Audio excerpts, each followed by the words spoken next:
उस युवक को एक उजाड़ ग्रह पर निर्वासित कर दिया गया था। वह इतना गुस्से में था कि उसके आगे के दांत तक टूट गए। जब वह उठा और चारों ओर देखा तो पाया कि आसमान तक पेड़ों से भरा हुआ है। उसने गहरी सांस ली और उसी पल उसके दिल में एक अशुभ एहसास पैदा हो गया। डिग्रे ने तुरंत अपने साथ लाए हथियार और उपकरण निकाल लिए। उसका सबसे पसंदीदा हथियार एक शक्तिशाली लेजर था जो न केवल अनगिनत बार फायर किया जा सकता था बल्कि अपने आप लक्ष्य को ट्रैक भी करता था। इसके अलावा उसके पास अजय फांगतियन हुआ जी था जिसमें 30 करोड़ से भी ज्यादा फंक्शन थे और जो बेहद मजबूत सुरक्षा देता था। उसके हर उपकरण में कोई न कोई जादुई क्षमता थी। वह अभी अपने खजाने की जांच ही कर रहा था कि अचानक दो छोटे दुष्ट ड्रैगन उड़ते हुए आ गए। डिग्रे ने तुरंत हथियार निकाला और ऊपर देखा। तभी उसके पीछे से अचानक 100 मीटर लंबा एक टेंटिकल निकल आया जिसने चुपचाप उसके हाथ में पकड़ा हथियार जकड़ लिया। प्रतिक्रिया करने से पहले ही डिग्रे को खींच कर ले जाया गया। गुस्से में उसने और भी शक्तिशाली ब्लड निकाला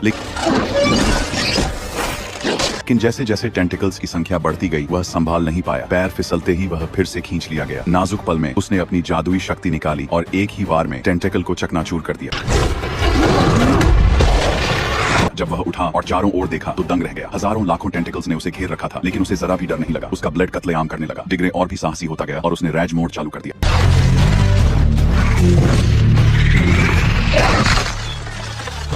उसने 3 दिन और 3 रात लगातार लड़ाई लड़ी और आखिरकार सभी टेंटिकल्स को खत्म कर दिया। थका हुआ डिग्रे अंततः शांत हुआ लेकिन तभी वह लगभग डर के मारे मर ही गया। उसके सामने खड़ा एक विशाल दैत्य उसे घूर रहा था। डर के मारे डिग्रे अपने घावों का इलाज करने के लिए जगह ढूंढने लगा। सौभाग्य से उसके बहुउद्देशीय टेंटिकल में औषधीय जड़ी बूटियां खोजने की क्षमता थी। चाहे घाव कितना भी गंभीर क्यों न हो वह रुका नहीं। उसने दवा लगाई और कपड़े से कसकर बांध दिया। पट्टी बांधने के बाद उसे भूख लगने लगी। उसने एक कीड़ा पकड़ा और मुंह में डालने ही वाला था कि वह कीड़ा तेजी से बढ़ने लगा।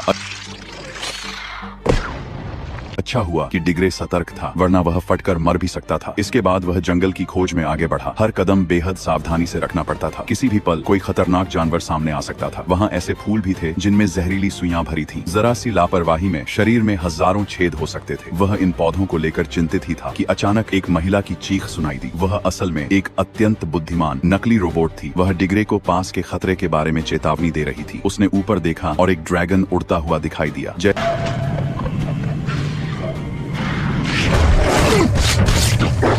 जैसे ही फूल खिला वह तेजी से बढ़ने लगा। रोबोट ने चेतावनी दी कि उसे तुरंत वहां से निकलना होगा नहीं तो फूल उसे खा जाएगा। लेकिन जीत की तीव्र इच्छा रखने वाला डिग्रे इन पौधों से डरने वाला नहीं था। उसने अपनी ताकत से उस खतरनाक जगह से निकलने का फैसला किया। तभी ड्रैगन ने कुछ पत्थर नीचे फेंके और फूल ने जहरीला धुआं उगल दिया। फुर्तीला डिग्रे फिर भी जहरीली सुई से घायल हो गया। बेहोश होने से पहले उसने उड़ने वाला ड्रैगन फेंका और चक्कर खाकर जमीन पर गिर पड़ा। आसमान में मौजूद ड्रैगन फिर से हमला करने ही वाला था।